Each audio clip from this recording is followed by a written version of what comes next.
हे हमारे अद्वैत पिता परमेश्वर और हे हमारे उद्धारकर्ता प्रभु यीशु मसीह, जिन्होंने आज ही के दिन यरूशलेम में प्रभु भोज की स्थापना की, हमें नई वाचा दी, नई आज्ञा दी। और हे शांतिदायक पवित्र आत्मा,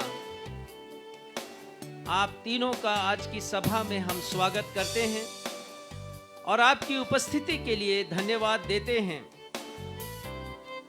भजनकार लिखते हैं, राज मिस्त्रियों ने जिस पत्थर को निकम्मा ठहराया था, वही कोने का सिरा हो गया है।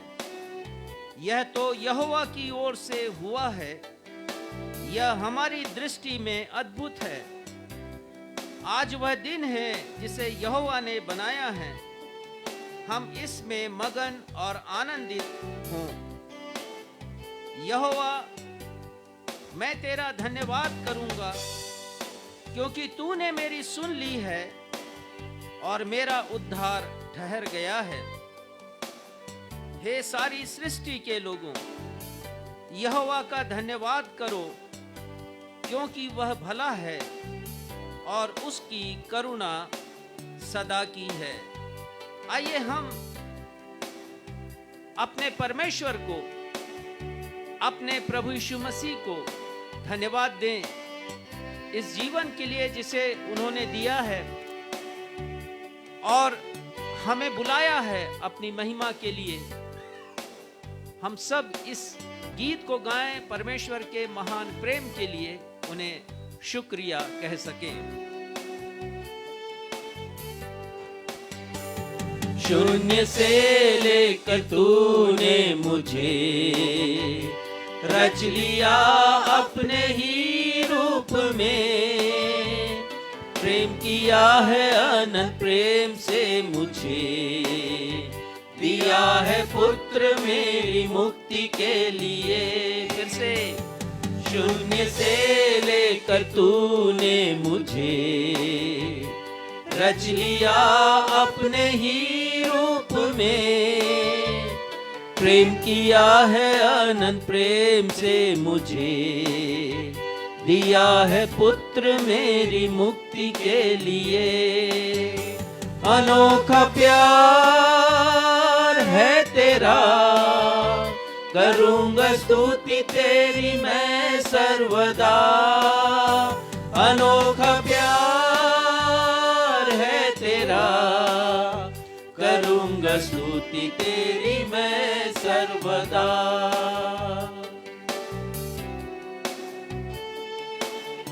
गीतकार ने बहुत अच्छी पंक्तियां लिखी हैं और बतलाया है कि प्रभु यीशु मसीह स्वर्ग छोड़कर हमारे लिए इस धरती पर आ गए और उन्होंने हमारा सारा दंड सह लिया, अपने ऊपर ले लिया प्रभु यीशु मसीह ने, ताकि हमें मुक्ति मिले और उद्धार मिले।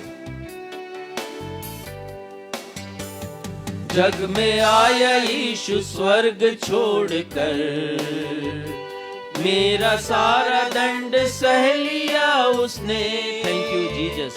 कोड़े खाकर उठाकर यीशु ने मुझे मुक्ति और चंगाई दे दी है। फिर से, जग में आया यीशु स्वर्ग छोड़कर, मेरा सारा दंड सह लिया उसने।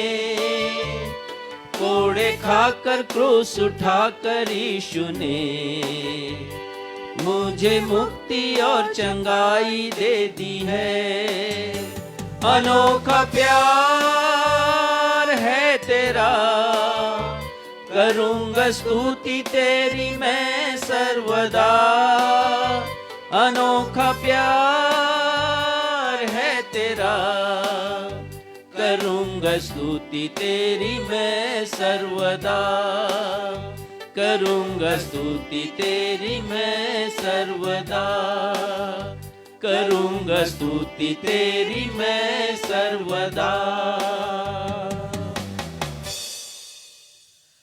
नवजीवन एवेंजलिकल चर्च की 137th ऑनलाइन एवं ऑफलाइन आराधना में मैं आकांक्षा सक्षम मसीह आप सभी प्रभु भक्तों का अपने उद्धारकर्ता प्रभु यीशु मसीह के अतुल्य नाम में स्वागत करती हूँ एवं आप सभी को जय यीशु, यीशु सहाय, शालोम, जय मसीह की और प्रेज द लॉर्ड कहती हूँ।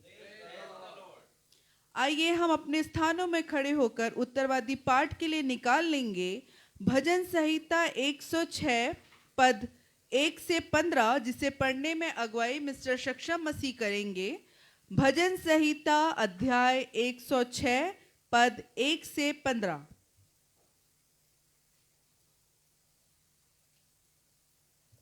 आइए हम सब धर्मशास्त्र से मिलकर के निकाल लें भजन संहिता अध्याय 106 पद संख्या 1 से 15 तक। और जैसा कि हमारा दस्तूर रहा है, हम इस पैसेज को उत्तरवादी की रीति से पढ़ लेंगे। भजन संहिता 106 1 से 15। यह की स्तुति करो, यहोवा का धन्यवाद करो, क्योंकि वह भला है और उसकी करुणा सदा की है। यहोवा के पराक्रम के कामों का वर्णन कौन कर सकता है, या उसका पूरा गुणानुवाद कौन सुना सकता है। क्या ही धन्य है वे जो न्याय पर चलते और हर समय धर्म के काम करते हैं। हे यहोवा, अपनी प्रजा पर की प्रसन्नता के अनुसार मुझे स्मरण कर, मेरे उद्धार के लिए मेरी सुधि ले। कि मैं तेरे चुने हुओं का कल्याण देखूं और तेरी प्रजा के आनंद में आनंदित हो जाऊं और तेरे निज भाग के संग बड़ाई करने पाऊं। हमने तो अपने पुरखाओं के समान पाप किया है, हमने कुटिलता की, हमने दुष्टता की है। मिस्र में हमारे पुरखाओं ने तेरे आश्चर्य कर्मों पर मन नहीं लगाया और न तेरी अपार करुणा को स्मरण रखा। उन्होंने समुद्र के किनारे अर्थात लाल समुद्र के किनारे बलवा किया। नाम के निमित्त उनका उद्धार किया, जिससे वह अपने पराक्रम को प्रकट करे।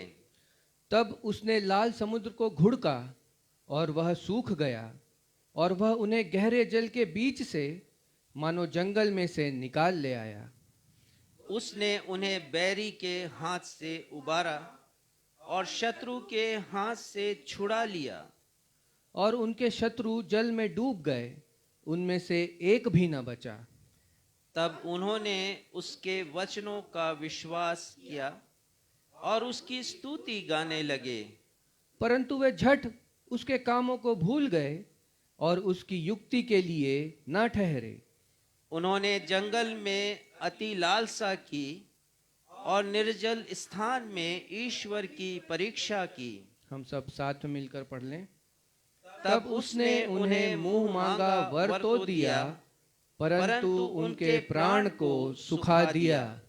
यह सत्य और जीवित परमेश्वर का सत्य और जीवित वचन है। परमेश्वर पिता अपने इस वचन के पढ़े जाने, सुने जाने और समझे जाने पे हम में से हर एक को अपनी स्वर्गीय आशीषों से परिपूर्ण करें। हम सब कहें आमीन। आमीन।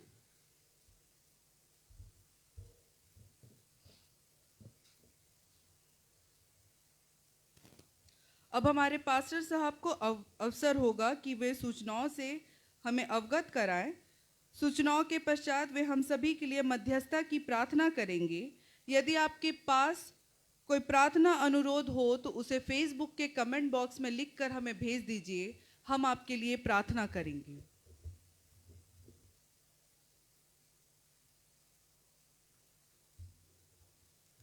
नवजीवन इवेंजलिकल चर्च की 137वीं ऑनलाइन और इसी के साथ ऑफलाइन आराधना में मैं पास्टर राजेश मसीह आप सभी का स्वागत करता हूं। आज हम सब के लिए एक विशेष दिन है, क्योंकि हम सब आज प्रभु की ब्यारी में न सिर्फ शामिल होंगे परंतु हम स्मरण करेंगे उस दिन को जिस दिन प्रभु यीशु मसीह ने प्रभु भोज की स्थापना रखी यरूशलेम के एक भवन की उपरोठी कोठरी में। और उन्होंने हमें नई वाचा दी और नई आज्ञा प्रदान की। तो आज का दिन बड़ा महत्वपूर्ण है। हम कुछ बातों को आज स्मरण करेंगे। कल गुड फ्राइडे है और कल हमारी आराधना दोपहर 12 बजे से प्रारंभ होगी, जो दोपहर 3 बजे तक चलेगी और हम क्रूस पर प्रभु यीशु मसीह के द्वारा कहे गए 7 वाणियों पर मनन करेंगे। आप सभी से अनुरोध है कि अधिक से अधिक संख्या में आप उपस्थित हों, या तो कलीसिया में या फिर अपने टेलीविज़न के सामने या मोबाइल के समक्ष। साथ ही आपसे एक और अनुरोध है कि आप हमारे लिए एक प्रचार का काम करें, सुसमाचार प्रचार का काम। और वो ये है कि जितने भी लोग कलीसियाई संगति से दूर हैं, कलीसिया विहीन क्षेत्रों में रहते हैं, दुर्गम इलाकों में हैं, शासकीय या कॉरपोरेट सेवाओं में हैं, ऐसे सभी लोग जिन्हें कलीसिया की संगति नहीं मिलती है, वे भी हमारे साथ कल की आराधना में शामिल हो सकते हैं और अभी भी शामिल हो सकते हैं। और जहाँ कहीं हैं, वे आराधना में शामिल होकर परमेश्वर की आशीषों को प्राप्त कर सकते हैं। बहुत से लोग पुलिस में हैं, बहुत से लोग आर्मी में हैं, सीआरपीएफ में हैं, बीएसएफ में हैं, बहुत से लोग शासकीय सेवाओं में हैं, और बहुत से ऐसे लोग हैं जो कलीसिया विहीन क्षेत्रों में रहते हैं। ये सुविधा सभी के लिए है। आपसे अनुरोध है कि प्रचार करें हमारी इस आराधना का आपके परिचितों के साथ, ताकि वे सारे लोग भी उन्हीं आशीषों को प्राप्त कर सकें जिन्हें आज आप और आज के बाद अन्य सभाओं में आप प्राप्त करते हैं। वो परमेश्वर की आशीषों के हकदार हो सकें।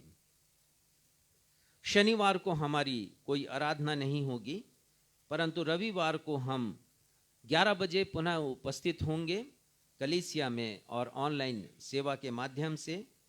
रविवार प्रभु यीशु मसीह के पुनरुत्थान का दिन है और ये हम सभी के लिए बड़ा महत्वपूर्ण दिन होता है, क्योंकि हम पुनरुत्थान की सामर्थ को जान सकेंगे, जिस सामर्थ के द्वारा प्रभु यीशु मसीह ने तीसरे दिन जीवित होकर प्रमाणित किया अपने वचन को, वैसे ही हम भी प्रमाणित करेंगे।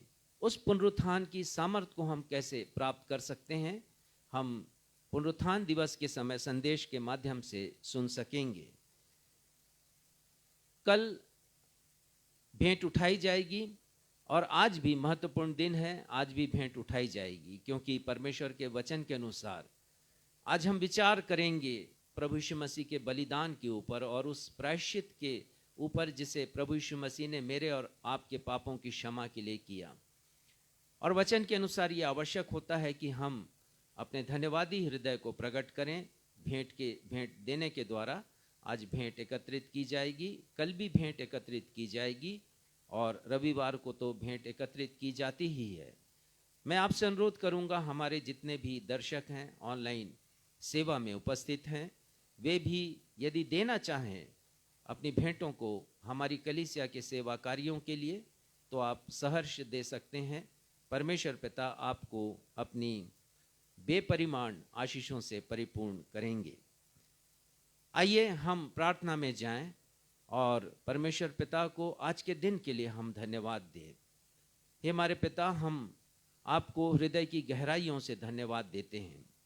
आज के ही दिन लगभग 1991 वर्ष पूर्व प्रभु यीशु मसीह ने यरूशलेम की उपरोठी कोठरी में आधारशिला रखी, प्रभु भोज की, एक नई वाचा मानव जाति को दी और एक नई आज्ञा हम सभी को दी। ये दिन हमारे लिए बड़ा महत्वपूर्ण है, क्योंकि इस दिन में हम स्मरण करते हैं कि प्रभु यीशु मसीह ने हमारे लिए अपनी देह को दिया और देह के प्रतीक रोटी को दिया कि हम उसे विश्वास के द्वारा ग्रहण करें। और प्रभु यीशु मसीह को हम स्मरण करें कि प्रभु यीशु मसीह ने उस दंड को जो हमें भोगना था, उन्होंने अपनी देह में सब कुछ भोग लिया। और प्रभु यीशु मसीह ने अपना रक्त भी दिया, रक्त की प्रत्येक बूंदों को, ताकि हमें पापों की क्षमा मिल सके। प्रभु यीशु मसीह ने कहा कि हम इसे भी स्मरण करें।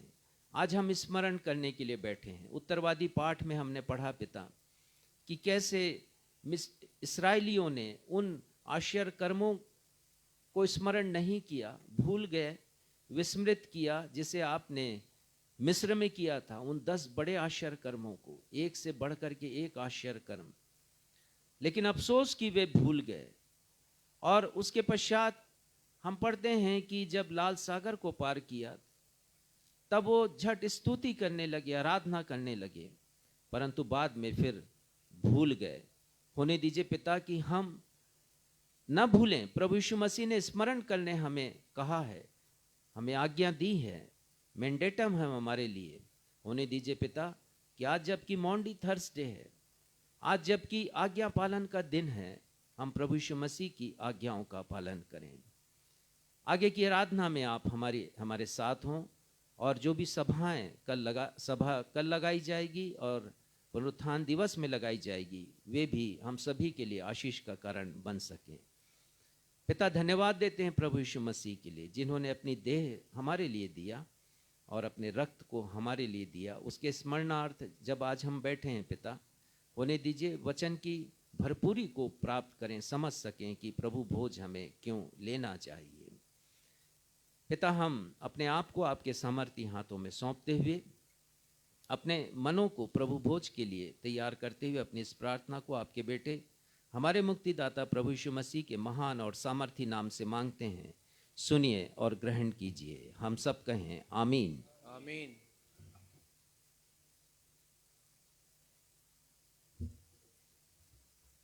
आइए हम सब एक गीत गा लें, और गीत के बोल है, तेरा अनुग्रह मेरे लिए काफी है, लहू से तेरे मुझे मिल गई माफी है।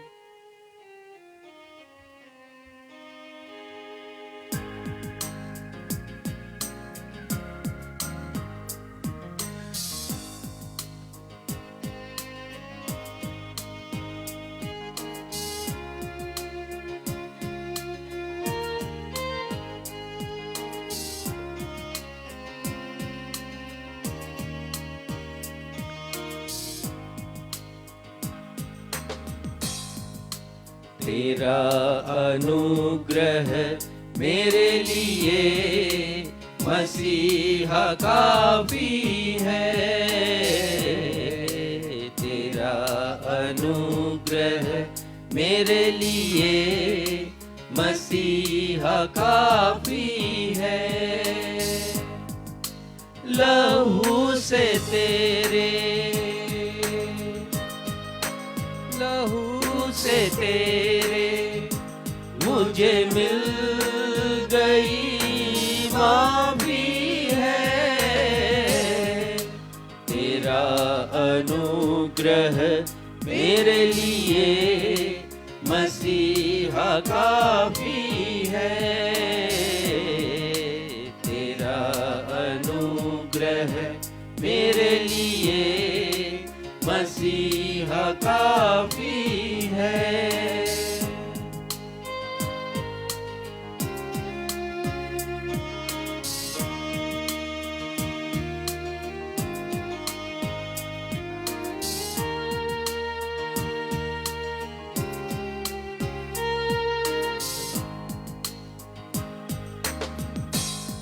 लायक नहीं था इसके कि तुझे छू सकूं मैं, लायक नहीं था इसके कि तुझे छू सकूं मैं। किया है तूने जो मुझ पर फजल काफी है, किया है तूने जो मुझ पर फजल काफी है। लहू से तेरे, लहू से तेरे मुझे मिल गई माफी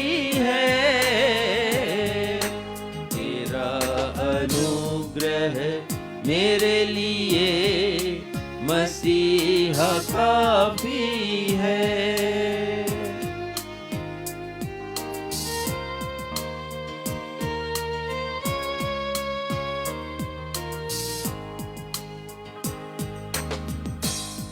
पापों में जीवन मेरा जख्मों से था भरा,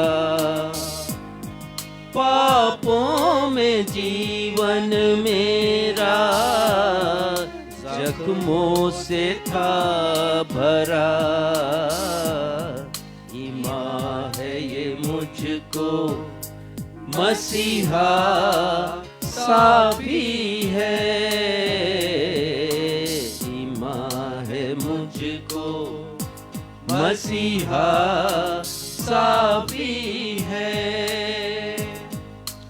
लहू से तेरे, लहू से तेरे मुझे मिल गई माफी है। तेरा अनुग्रह मेरे लिए मसीहा काफी है।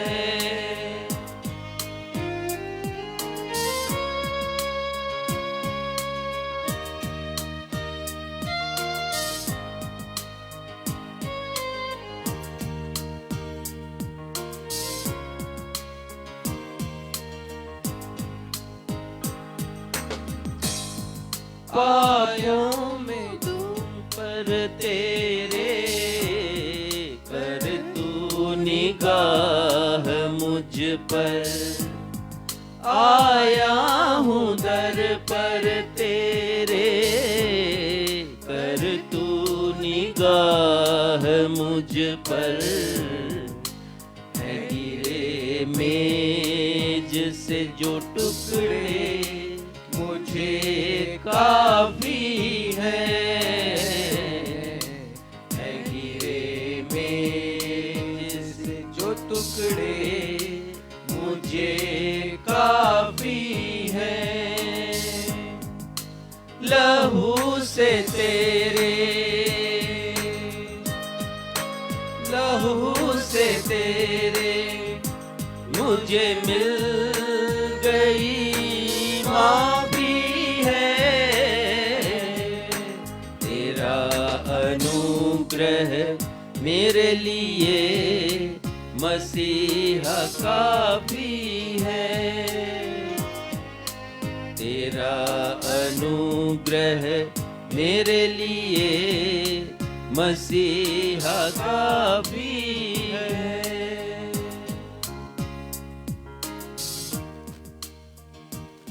पवित्र शास्त्र बाइबल से पाठों का पठन। पहला पाठ पुराने नियम से निर्गमन अध्याय 12 पद 1 से 8, उसके पश्चात 11 से 14, जिसे पढ़ने में अगुवाई भाई क्षितिज मसीह करेंगे। दूसरा पाठ नए नियम से पहला कुरिन्थियों अध्याय 11 पद 23 से 31, जिसे पढ़ने में अगुवाई मिसेस बीना मसीह करेंगी। पहला पाठ पुराने नियम से निर्गमन अध्याय 12 पद 1 से 8, उसके पश्चात 11 से 14।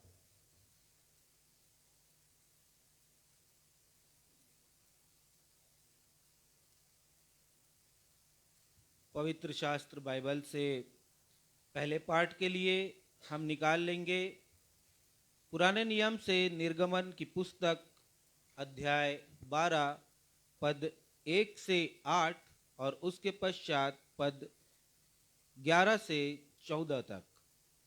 और वचन में यहाँ पर यूँ लिखा है, फिर यहोवा ने मिस्र देश में मूसा और हारून से कहा, यह महीना तुम लोगों के लिए आरंभ का ठहरे, अर्थात वर्ष का पहला महीना यही ठहरे। इस्राएल की सारी मंडली से इस प्रकार कहो, इसी महीने के 10वें दिन को तुम अपने अपने पितरों के घराने के अनुसार घराने पीछे एक एक मेमना ले रखो। और यदि किसी के घराने में एक मेमने के खाने के लिए मनुष्य कम हो, तो वह अपने सबसे निकट रहने वाले पड़ोसी के साथ प्राणियों की गिनती के अनुसार एक मेमना ले रखे, और तुम हर एक के खाने के अनुसार मेमने का हिसाब करना। तुम्हारा मेमना निर्दोष और 1 वर्ष का नर हो, और उसे चाहे भेड़ों में से लेना चाहे बकरियों में से, और इस महीने के 14वें दिन तक उसे रख छोड़ना। और उस दिन गोधूली के समय इस्राएल की सारी मंडली के लोग उसे बलि करें। तब वे उसके लहू में से कुछ लेकर जिन घरों में मेमने को खाएंगे, उनके द्वार के दोनों अलंगों और चौखट के सिरे पर लगाएं, और वे उसके मांस को उसी रात आग में भूंजकर अखमीरी रोटी और कड़वे साग पात के साथ खाएं। पद 11 से 14 तक। और उसके खाने की यह विधि है, कमर बांधें, पांव में जूती पहने और हाथ में लाठी लिए हुए उसे फुर्ती से खाना। वह तो यहोवा का पर्व होगा, क्योंकि उस रात को मैं मिस्र देश के बीच में होकर जाऊंगा, और मिस्र देश के क्या मनुष्य क्या पशु सब के पहलौठों को मारूंगा, और मिस्र के सारे देवताओं को भी मैं दंड दूंगा। मैं यहोवा हूँ। और जिन घरों में तुम रहोगे, उन पर वह लहू तुम्हारे लिए चिन्ह ठहरेगा, अर्थात मैं उस लहू को देखकर तुमको छोड़ जाऊंगा। और जब मैं मिस्र के लोगों को मारूंगा, तब वह विपत्ति तुम पर न पड़ेगी और तुम नष्ट न होगे। और वह दिन तुमको स्मरण दिलाने वाला ठहरेगा, और तुम उसको यहोवा के लिए पर्व करके मानना। वह दिन तुम्हारी पीढ़ियों में सदा की विधि जानकर पर्व माना जाए। यह जीवते परमेश्वर का जीवता वचन है। परमेश्वर पिता इसके पढ़े, सुने और समझे जाने पर हम सबों को बहुतायत की आशीष प्रदान करें। आमीन।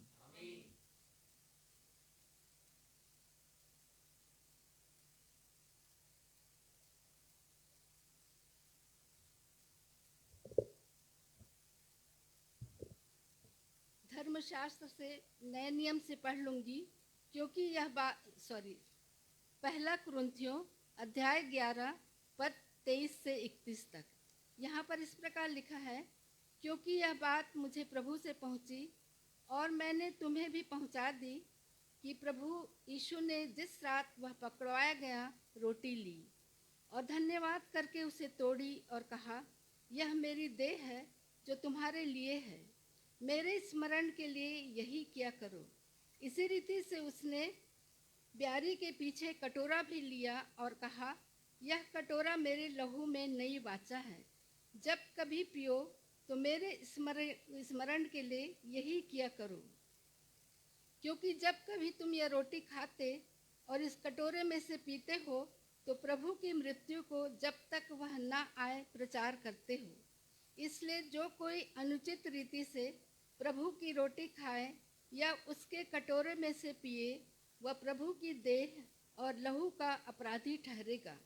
इसलिए मनुष्य अपने आप को जांच ले और इसी रीति से इस रोटी में से खाए और इस कटोरे में से पिए।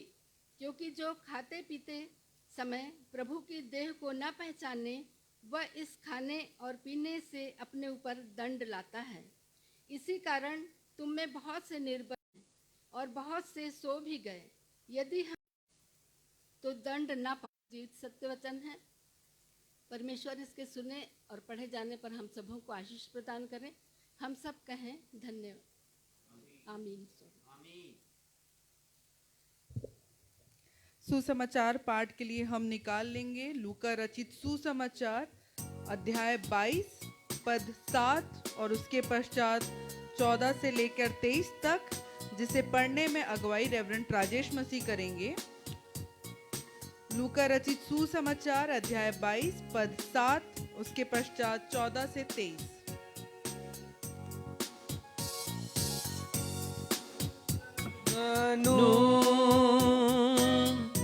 वचन अद्भुत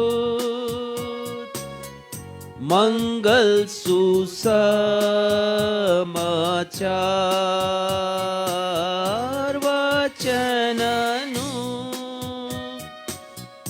વચન અદ્ભુત મંગલ સુસमाचार।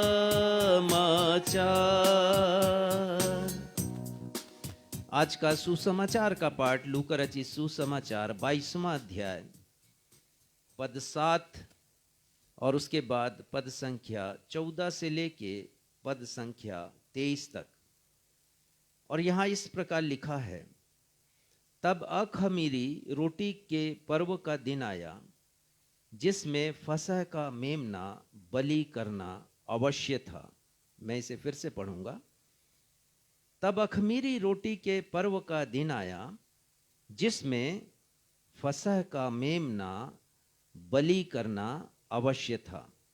पद 14 से आगे, जब घड़ी पहुंची तो वह प्रेरितों के साथ भोजन करने बैठा और उसने उनसे कहा, मुझे बड़ी लालसा थी कि दुख भोगने से पहले यह फसह तुम्हारे साथ खाऊं, क्योंकि मैं तुमसे कहता हूं कि जब तक वह परमेश्वर के राज्य में पूरा ना हो तब तक मैं उसे कभी नहीं खाऊंगा। तब उसने कटोरा लेकर धन्यवाद किया और कहा, इसको लो और आपस में बांट लो, क्योंकि मैं तुमसे कहता हूं कि जब तक परमेश्वर का राज्य नहीं आए तब तक मैं दाखरस अब से कभी नहीं पीऊंगा। फिर उसने रोटी ली और धन्यवाद देकर तोड़ी और उनको यह कहते हुए दिया कि यह मेरी देह है जो तुम्हारे लिए दी जाती है, मेरे स्मरण के लिए यही किया करो। इसी प्रकार उसने ब्यारी के बाद कटोरा भी यह कहते हुए दिया कि यह कटोरा मेरे उस लहू में जो तुम्हारे लिए बहाया जाता है नई वाचा है। पर देखो, मेरे पकड़वाने वाले का हाथ मेरे साथ मेज पर है, क्योंकि मनुष्य का पुत्र तो जैसा उसके लिए ठहराया गया है जाता ही है, पर हाय उस मनुष्य पर जिसके द्वारा वह पकड़वाया जाता है। तब वे आपस में पूछ-पाछ करने लगे कि हम में से कौन है जो यह काम करेगा। यह प्रभु यीशु ख्रिस्ट का सुसमाचार है। हे प्रभु यीशु ख्रिस्ट, आपके नाम की महिमा हो। हम सब कहें आमीन।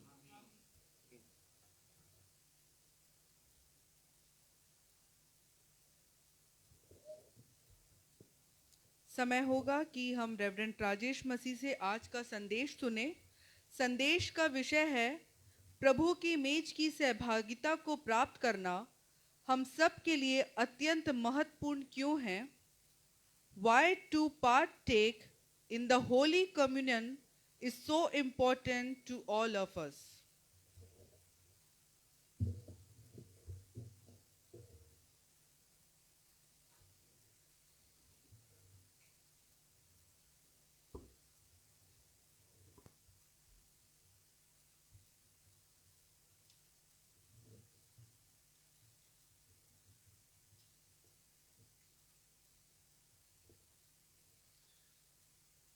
आज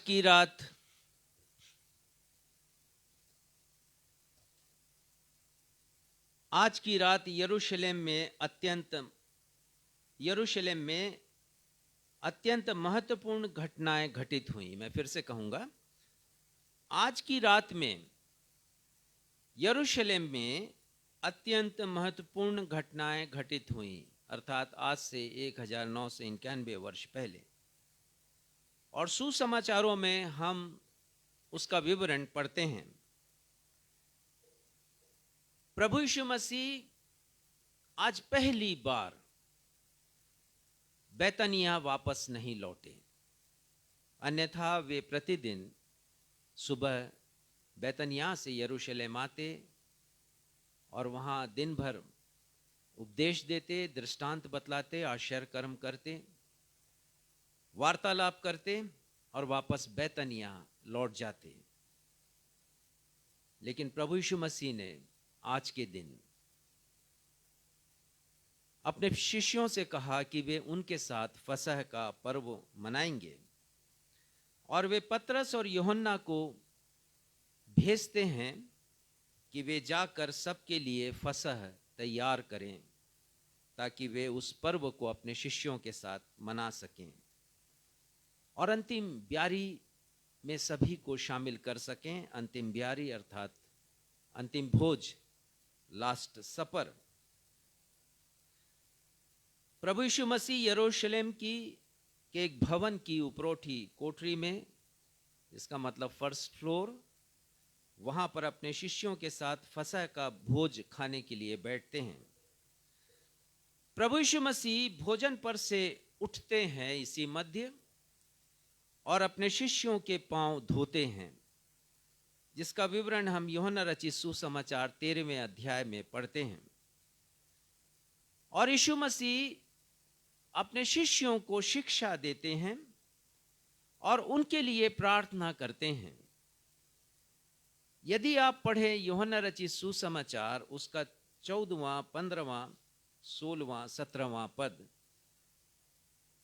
तो आपको पता चलेगा कि वो अपने शिष्यों से वार्तालाप कर रहे हैं और उन्हें समझाइश दे रहे हैं। विशेषकर जब वो इस पृथ्वी पर नहीं रहेंगे तो किस प्रकार उन्हें जीवन व्यतीत करना है, और वे परमेश्वर पिता से प्रार्थना करते हैं। 15, 16, 17 अध्याय, ये 3 अध्याय प्रभु यीशु मसीह का फेयरवेल स्पीच है, अर्थात विदाई का संबोधन है, ये विदाई का भाषण। और जब प्रभु यीशु मसीह ये सब कर चुके होते हैं, तब प्रभु यीशु मसीह अपने शिष्यों के साथ मिलकर भजन गाते हैं। पढ़िएगा मत्ती 26 और 30। और ये बड़ा अच्छा लगता है जब भी मैं इसे पढ़ता हूं। एक बार मेरा ध्यान गया कि प्रभु यीशु मसीह ने भजन गाया शिष्यों के साथ, और एक ऐसे समय में जबकि परिस्थितियां उनके बिल्कुल विपरीत थीं। पढ़िएगा। फिर वे भजन गाकर जैतून पहाड़ पर गए। वे भजन गाकर, प्रभु यीशु मसीह और उनके शिष्य भजन गाकर जैतून पर्वत पर गए। रात्रि के समय ही गए हैं, और जैसा मैंने कल आपको बतलाया था कि वो फुल मून का समय था, पूर्णिमा का समय था। और अभी भी जब भी आता है होली वीक का समय, तब पूर्णिमा ही होती है, और पूर्णिमा की रात होती है। उस दिन भी पूर्णिमा की रात थी, और ये लोग उस स्थान से, यरूशलेम के ही समीप जैतून पर्वत जाते हैं, और वहां से वो गतसमनी के बाग में पहुंचते हैं, प्रार्थना करते हैं। तो जैसा मैंने बताया कि बड़ा अच्छा लगता है कि एक ऐसे समय में जब प्रभु यीशु मसीह चिंता में है, व्याकुलता में है, उन्हें मालूम है कि अगले दिन क्या होने वाला है। उन्हें यह भी मालूम है कि गतसमनी बाग में जब वो प्रार्थना करने जाएंगे शिष्यों को छोड़कर, उसके बाद क्या घटना घटने वाली है। हम क्या करें जब जीवन में चिंता हो, हम दुखों से होकर गुजरे, हमारे जीवन में परेशानियां हो, संघर्ष करना पड़े और तूफान हो, हम क्या करें? हम क्या करें उस समय जब हम उदास हों, व्याकुल हों, अधीर हों, डिप्रेशन में हों, हृदय हमारा निराश हो, और ऐसा लगे कि बस हमारा प्राण निकलने पर है, जैसा प्रभु यीशु मसीह को लग रहा होगा कि मृत्यु बिल्कुल सामने है। ऐसे समय हम क्या करें? हम दर्द से भर चुके होते हैं, पसीने से तरबतर हो जाते हैं, और ऐसे समय में जब हमारे पास कोई ना हो, दुख की इस अत्यंत वेदना में जब आपके विश्वस्त भी आपका साथ छोड़ दें, जैसे प्रभु यीशु मसीह का साथ उनके शिष्यों ने छोड़ दिया। ऐसे समय में जब आपका कोई सहारा ना हो, जैसे प्रभु यीशु मसीह के शिष्यों ने छोड़ दिया, वो प्रार्थना कर रहे थे लेकिन कोई भी उनके साथ प्रार्थना में सहभागी नहीं हुआ। अंतिम ब्यारी के पश्चात प्रभु यीशु मसीह ने जैसा किया वैसा हम भी करें तो हमारे जीवन में चिंता, दुख, परेशानी समाप्त हो सकती है। प्रभु यीशु मसीह ने कैसे डील किया, मैंने आपको बतलाया कि उन्होंने गाना गाया, भजन गाया, और उस समय परंपरा थी कि फसह के पर्व के समय भजन संहिता 113 से लेके 118 के अंश गाए जाते थे, और शायद अभी भी गाए जाते होंगे, तो कोई अतिशयोक्ति नहीं होगी।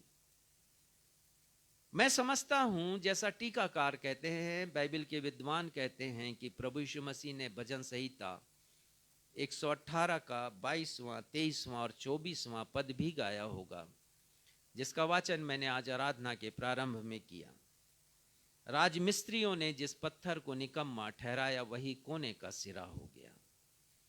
जब प्रभु यीशु मसीह ने क्रूस पर अपने प्राण को दिया तो वहां जितने भी विद्वान थे, फरीसी लोग, महायाजक, सनहेद्रिन के सभा के लोग, उन्होंने प्रभु यीशु मसीह को ठुकरा दिया था, निकम्मा जाना था, और वही कोने का सिरा बन गया। और भजनकार लिखते हैं, यह तो यहोवा की ओर से हुआ, यह हमारी दृष्टि में अद्भुत है। जो कुछ हुआ है वो हमारी दृष्टि में अद्भुत है, हमारे ज्ञान और हमारे समझ के परे है वो। और फिर लिखा है 118 और 24 पद में, आज वह दिन है जिसे यहोवा ने बनाया है और हम सब आनंदित हों, इसीलिए गुड फ्राइडे कहते हैं। शुभ शुक्रवार हमारे लिए आनंद का दिन है, क्योंकि वो दिन यदि नहीं होता, आज की रात नहीं होती, तो हमारे जीवन में आनंद भी नहीं होता। प्रार्थना कीजिए। प्रभु यीशु मसीह ने 3 बार प्रार्थना की। जब आप विपत्ति में हो, विपदाओं में हो, समस्याओं, चिंताओं में हो, तो प्रार्थना कीजिए। मत्ती 26, 39, 42, 44 पद में पढ़ते हैं, प्रभु यीशु मसीह ने 3 बार प्रार्थना की, और जब प्रार्थना कर रहे थे तो सारे शिष्य गहरी नींद में थे। याकूब, यूहन्ना और पतरस, जो कि प्रभु यीशु मसीह के बहुत करीबी शिष्य थे, उनका भी बड़ा बुरा हाल था। और प्रभु यीशु मसीह पतरस से कहते हैं, क्या तुम 2 घड़ी भी नहीं जाग सके मेरे साथ? जागते रहो और प्रार्थना करते रहो। और फिर हम देखते हैं कि प्रभु यीशु मसीह की प्रार्थना का विषय, आज की ही रात की बातें मैं बता रहा हूं आपको, जो घटनाएं घटी आज की रात, इसीलिए आज की रात बहुत महत्वपूर्ण रात है। जो पहली रात थी छुटकारे की रात मिस्र देश में, जब 10वीं विपत्ति आई, वो भी बड़ी महत्वपूर्ण रात थी।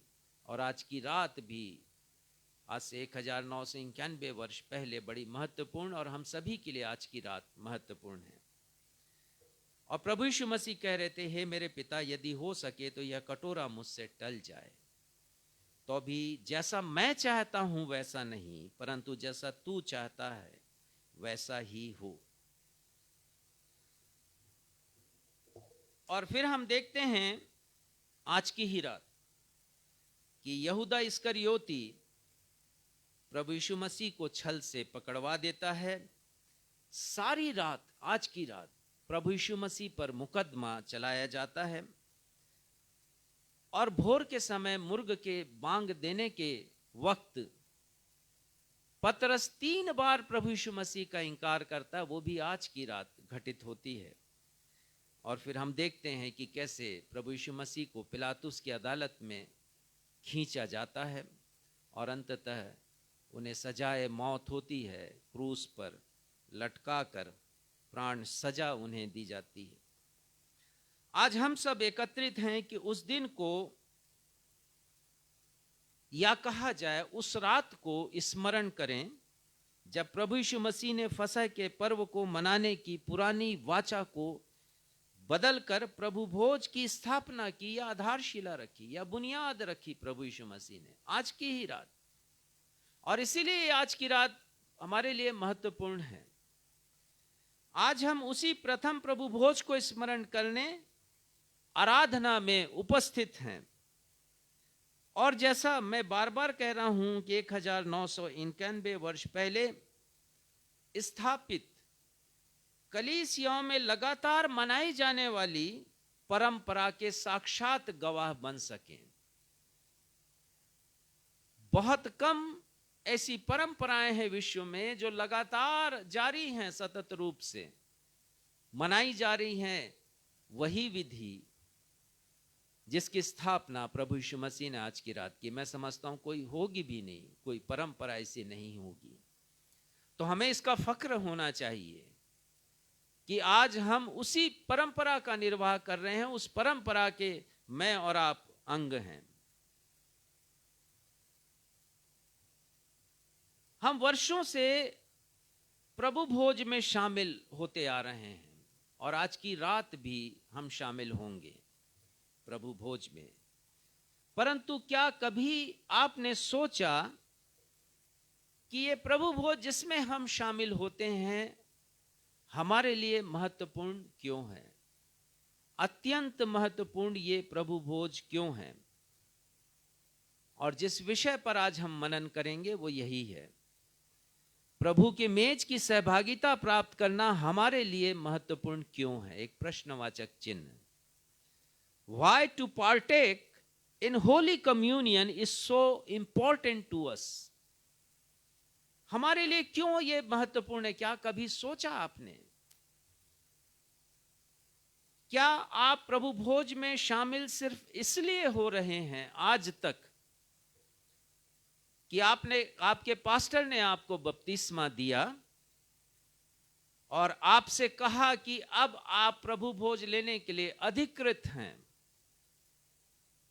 और इस प्रकार आपके पास्टर ने आपको अपनी कलीसिया का सदस्य भी बना लिया? क्या आपको नहीं लगता कि तब से लेकर आप आज तक आप केवल एक रीति विधि का ही पालन कर रहे हैं? आप केवल एक रस्म अदायगी कर रहे हैं प्रभु भोज लेकर। क्या आपने कभी सोचा कि ये प्रभु की मेज जिसकी सहभागिता आप साल दर साल प्राप्त कर रहे हैं आपके लिए महत्वपूर्ण क्यों है?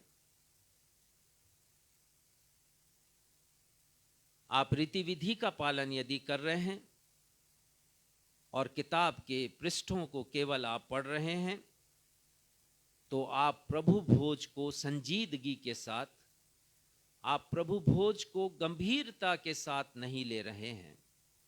पढ़िएगा पहला कुरिन्थी 11 अध्याय, उसका 11 अध्याय का 27वां पद। इसलिए जो कोई अनुचित रीति से प्रभु की रोटी खाए या उसके कटोरे में से पिए वह प्रभु की देह और लहू का अपराधी ठहरेगा। हाँ, हम अपराधी ठहराए जाएंगे यदि हमने संजीदगी से नहीं लिया। जो कारण है यदि हमने उसके कारण नहीं लिया, प्रभु के मेज की सहभागिता को हमने प्राप्त नहीं किया, अनुचित रीति के अंतर्गत ये आएगा और हम अपराधी ठहराए जाएंगे, क्योंकि हम अपमान करते हैं उस रोटी का जो प्रभु यीशु मसीह की देह है और उस रक्त का जो दाखरस है, हम उसका अपमान करते हैं। आज हम 6 बातों के द्वारा देखेंगे, 6 वो कारण है मैं आपको बताना चाहता हूं जिसके कारण हमें प्रभु भोज में शामिल होना चाहिए। पहली बात, प्रभु भोज हमें प्रभु यीशु मसीह के महान बलिदान का स्मरण कराता है। प्रभु भोज हमें प्रभु यीशु मसीह के महान बलिदान का, जिसे उन्होंने क्रूस पर किया मेरे और आपके लिए, उसका स्मरण कराता है। तो जब हम आए और इस सहभागिता को हम प्राप्त करें, प्रभु भोज में शामिल हों, तो याद करें कि प्रभु यीशु मसीह का बलिदान हुआ है मेरे लिए, इसलिए मैं स्मरण कर रहा हूं उनके बलिदान को। हमें प्रभु यीशु मसीह के बलिदान में किस बात को स्मरण करना है? सिर्फ ये नहीं कि क्रूस पर उन्होंने बलिदान कर दिया, अपनी देह को दिया या रक्त को बहाया, केवल वही स्मरण ना करें। दो बातें मैं बताऊंगा, बहुत सी बातें हैं लेकिन दो प्रमुख बातें हैं। पहली बात, मेरे पापों के लिए मैंने नहीं, मेरे पापों के लिए मैंने नहीं, परंतु प्रभु यीशु मसीह ने पहले पश्चाताप किया है। संत पौलुस लिखते हैं रोमियो 5 अध्याय में कि जब हम पापी ही थे तभी मसीह हमारे लिए मरा, और जब वो मरे हैं तो उसके पहले उन्होंने प्रायश्चित किया है। मेरे और आपके लिए निकालिए पहला यूहन्ना उसका 2 अध्याय और 2 पद। तो ये हमारे लिए बड़ा महत्वपूर्ण हो जाता है, इंपॉर्टेंट हो जाता है कि जब हम प्रभु यीशु मसीह के बलिदान को स्मरण करें तो ये स्मरण करें कि मैंने पहले प्रायश्चित नहीं किया, मेरे पहले प्रभु यीशु मसीह ने मेरे पापों के लिए प्रायश्चित किया। पढ़िएगा। और वही हमारे पापों का प्रायश्चित है। प्रभु यीशु ही हमारे पापों का प्रायश्चित है। और आगे, और केवल हमारे ही नहीं वरन सारे जगत के पापों का भी। और ये कितना अच्छा लगता है सुनकर कि केवल हमारे लिए नहीं, मेरे परिवार के प्रत्येक लोगों के लिए, मेरे समाज के प्रत्येक लोगों के लिए, मेरे देश के प्रत्येक लोगों के लिए और समग्र रूप में पूरे विश्व के लोगों के लिए उनके पापों का प्रायश्चित है प्रभु यीशु मसीह। एक और पद 4 अध्याय के 10वें पद को देखिए, इसी में पहला यूहन्ना 4 अध्याय 10वां पद, और ये भी बहुत प्यारा पद है। प्रेम इसमें नहीं कि हमने परमेश्वर से प्रेम किया, पर इसमें है कि उसने हमसे प्रेम किया और हमारे पापों के प्रायश्चित के लिए अपने पुत्र को भेजा। Thank you Jesus, thank you God. परमेश्वर ने पहले हमसे प्रेम किया।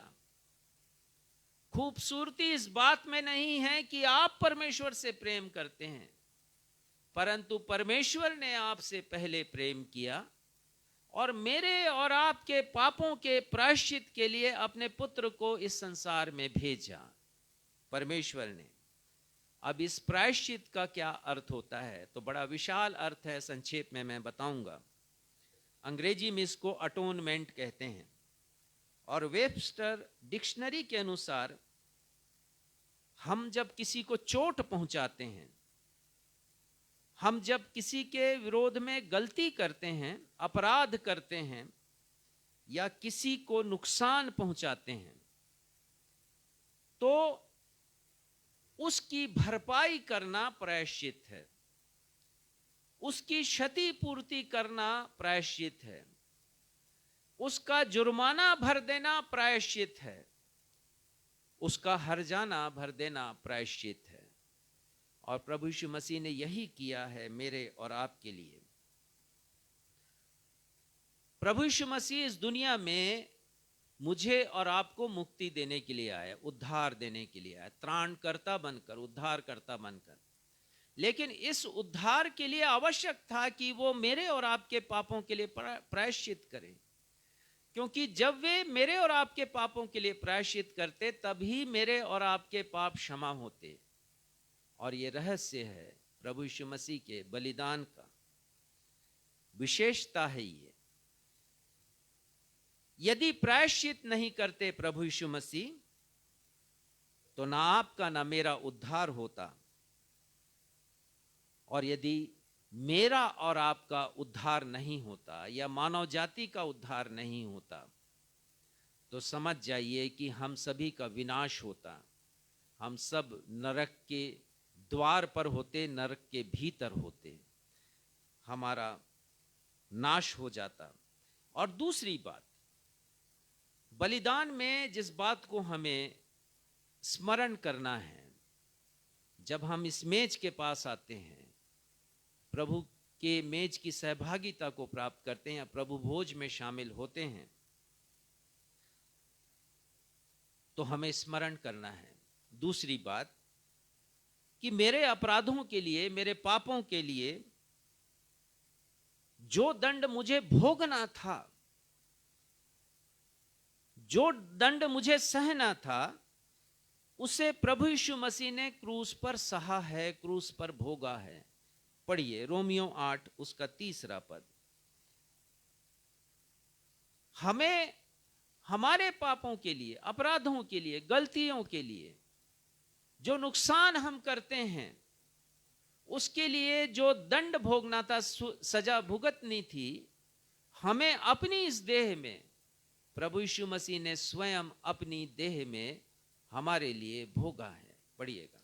क्योंकि जो काम व्यवस्था शरीर के कारण दुर्बल होकर न कर सकी, उसको परमेश्वर ने किया, अर्थात अपने ही पुत्र को पापमय शरीर की समानता में और पाप बलि होने के लिए भेजकर शरीर में पाप पर दंड की आज्ञा दी। प्रभु यीशु मसीह का बलिदान पाप का बलिदान है। वो उनके पाप का नहीं, वो तो निर्दोष थे, पर मेरे और आपके पाप का बलिदान। और संत पौलुस यहाँ पर कह रहे हैं कि परमेश्वर ने अपने ही पुत्र को पापमय शरीर की समानता में, किसकी समानता में? मेरे और आपके पापमय शरीर की समानता में उन्होंने भेजा इस संसार में, और शरीर में पाप पर दंड की आज्ञा दी।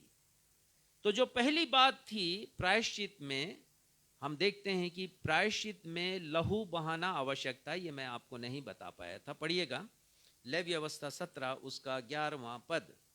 लेवी अवस्था 17 उसका 11वां पद। और यहाँ लिखा है, क्योंकि शरीर का प्राण लहू में रहता है, और उसको मैंने तुम लोगों को वेदी पर चढ़ाने के लिए दिया है कि तुम्हारे प्राणों के लिए प्रायश्चित किया जाए। लहू के द्वारा प्रायश्चित किया जाए। और आगे, क्योंकि प्राण के कारण लहू ही से प्रायश्चित होता है। हमारे प्राण को बचाने के लिए, चूंकि मनुष्य का प्राण उसके रक्त में है, तो प्राण को बचाने के लिए प्रायश्चित आवश्यकता था।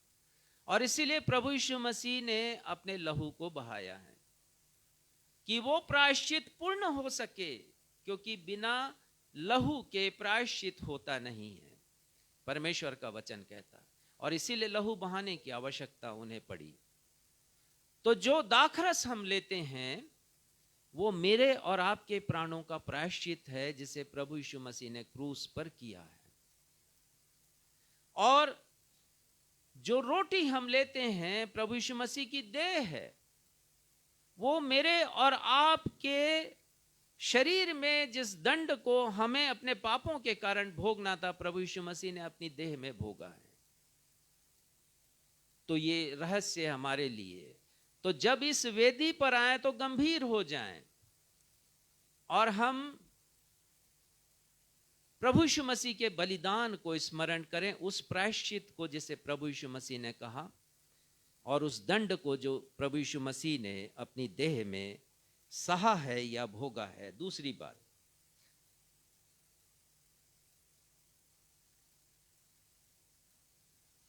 इसी में एक बात मैं पहले आपको बता दूं कि जब हम पाप करते हैं तो हम दो के विरुद्ध पाप करते हैं। पहला तो यह है कि हम इंसान के ही विरुद्ध पाप करते हैं, और दूसरा वही पाप हम परमेश्वर के विरोध में भी करते हैं, क्योंकि परमेश्वर की आज्ञा का हम उल्लंघन करते हैं। तो मनुष्य न सिर्फ परमेश्वर के विरोध में पाप करता है, परंतु मनुष्य के विरोध में भी पाप करता है। तो यदि हमने परमेश्वर को एक किनारे रख दिया और मनुष्य से ही क्षमा मांग ली, तो हम बच नहीं सकते हैं परमेश्वर के दंड से, जब तक हम परमेश्वर से क्षमा ना मांगे। और वही बात प्रभु यीशु मसीह ने किया कि प्रायश्चित किया मेरे और आपके पापों के लिए, और शरीर में उन्होंने मेरे और आपके दंड को, पाप के दंड को सहा है। दूसरी बात, हमें क्यों इस प्रभु की मेज की सहभागिता को लेना चाहिए या इसमें शामिल होना चाहिए? दूसरा कारण मैं बताऊंगा। फसह का पर्व और प्रभु भोज दोनों को स्मरण करने का निर्देश परमेश्वर के पवित्र शास्त्र में हमें दिया गया। निर्गमन 12 अध्याय निकालिए, और उस अध्याय में हम पढ़ते हैं कि लोगों ने पहला फसह मनाया, और फसह का जो सीधा अर्थ होता है वो है छुटकारा। और इस्राएलियों को छुटकारा मिला है, फिरौन के दासत्व से छुटकारा मिला है। पढ़िएगा 11वां पद। और उसके खाने की यह विधि है, कमर बांधे, पाँव में जूती पहने और हाथ में लाठी लिए हुए उसे फुर्ती से खाना, वह तो यहोवा का पर्व होगा। यह यहोवा का पर्व है, मूसा ने इस्राएलियों से कहा। आज कोई साधारण दिन नहीं, रात नहीं है, क्योंकि आज प्रभु यीशु मसीह का पर्व है। पुराना पर्व यहोवा के नाम से और अभी का पर्व प्रभु यीशु मसीह के नाम से है। और 14 पद में लिखा है कि वह दिन तुमको स्मरण दिलाने वाला ठहरेगा। वह दिन तुमको स्मरण दिलाने वाला ठहरेगा। और प्रभु यीशु मसीह ने भी यही कहा। निकालिए 1 कुरिन्थियों 11वां अध्याय, जिसका पाठ आज हमने किया है, और उसके 24 पद को पढ़िए। 1 कुरिन्थी 11 अध्याय 24 पद। और धन्यवाद करके उसे तोड़ी और कहा, यह मेरी देह है जो तुम्हारे लिए है, मेरे स्मरण के लिए यही किया करो। मेरे स्मरण के लिए यही किया करो, प्रभु यीशु मसीह ने कहा। और उसी प्रकार 25वां पद पढ़िएगा। और इसी रीति से उसने बियारी के पीछे कटोरा भी लिया और कहा, यह कटोरा मेरे लहू में नई वाचा है, जब कभी पियो तो मेरे स्मरण के लिए यही किया करो। मेरे स्मरण के लिए यही किया करो। तो जो फसह छुटकारे का पर्व था, जिसे सेलिब्रेट किया इस्राएलियों ने उस रात में, जो यहोवा का पर्व की रात थी, छुटकारे की रात थी, उस रात में उन्होंने सेलिब्रेट किया, उसे स्मरण करने की आज्ञा दी है। व्यवस्था विवरण 15:15 में लिखा है, इस बात का स्मरण करना कि तू भी मिस्र देश में दास था। और आज हमें स्मरण करने की आवश्यकता है कि हम भी शैतान के दासत्व में थे।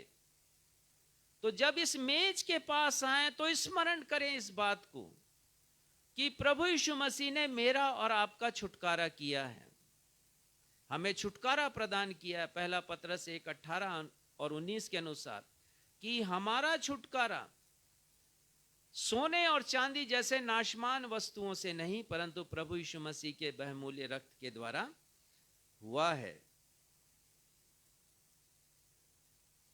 तो इस प्रकार ये फसह का पर्व और प्रभु भोज दोनों को स्मरण करने का निर्देश हमें परमेश्वर के वचन में दिया गया है। फसह के पर्व में भी एक मेमना होता था जिसका रक्त बहाया जाता था। ये बड़ा महत्वपूर्ण है। और हमने देख लिया कि लूका उसका 22 अध्याय और 7वें पद में लिखा है, अखमीरी रोटी के पर्व का दिन है जिसमें फसह का मेमना बलि करना अवश्य था। और परमेश्वर का वचन कहता है जो पुरानी बातें हैं, पुरानी घटनाएं हैं, वो आने वाली घटनाओं का संकेत। तो जब उस फसह के पर्व की पहली रात में मूसा ने इस्राएलियों से कहा, तुम 1 वर्ष का मेमना लेना जो निर्दोष हो, निष्कलंक हो, उसका बलिदान करना और उसके रक्त को अपने घर के द्वार के दोनों अलंगों पर और द्वार के बिल्कुल बीच में लगाना, क्योंकि यहोवा का दूत आज इस पूरे देश में विचरण करेगा। और जिस घर में वो रक्त का निशान नहीं पाया जाएगा, वहां से पहिलौठा उठा लिया जाएगा। ये रक्त हमें बचाता है। यहां पर स्पष्ट लिखा है, यदि हम देखें निर्गमन और उसके 12 अध्याय में और उसके 22 पद में पढ़िएगा, और उसका लहू जो तसले में होगा, उससे जूफा का एक गुच्छा डुबाकर उसी तसले में से लहू के द्वार के चौखट के सिरे और दोनों अलंगों पर कुछ लगाना, और भोर तक तुम में से कोई घर से बाहर न निकले। और उसके बाद लिखा है कि वो दूत जिस घर में उस निशान को देखेगा, रक्त के निशान को, और हम देखते हैं कि रक्त जीवन बचाता है। उस दिन भी बचाया था रक्त ने, और आज भी प्रभु यीशु मसीह का रक्त हमें बचाता है। और इस दिन को स्मरण करने के लिए हमें आदेश दिया गया है। तीसरी बात हम देखेंगे, प्रभु भोज में हम इसलिए शामिल होते हैं क्योंकि स्मरण करते हैं इस दिन कि हमें एक दूसरे के साथ सहभागिता बनाकर रखना है। तो इस बात के ऊपर भी अवश्य ध्यान दीजिएगा, सहभागिता बना करके रखना है। 3 नामों से प्रभु भोज की विधि को पुकारा जाता है। पहला तो यह है लॉर्ड सपर, जिसे हम प्रभु भोज कहते हैं, और दूसरा है यूखारिस्ट। यूखारिस्ट का मतलब है परमेश्वर को धन्यवाद देना। किस बात के लिए धन्यवाद देना? प्रभु यीशु मसीह के लिए। स्पष्ट है कि हम धन्यवाद दें। छुटकारे की रात के लिए परमेश्वर को धन्यवाद दिया जाना चाहिए था। भजन संहिता 106 में हम पढ़ते हैं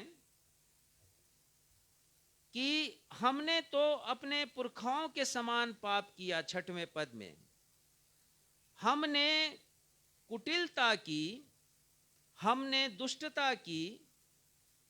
मिस्र में हमारे पुरखाओं ने तेरे आश्चर्य कर्मों पर मन नहीं लगाया और तेरी अपार करुणा को स्मरण नहीं रखा। हमारे लिए ये अवसर होता है जब हम प्रभु भोज में शामिल हों तो हम स्मरण करें कि हमें प्रभु यीशु मसीह के लिए धन्यवाद देना है। वो भूल गए।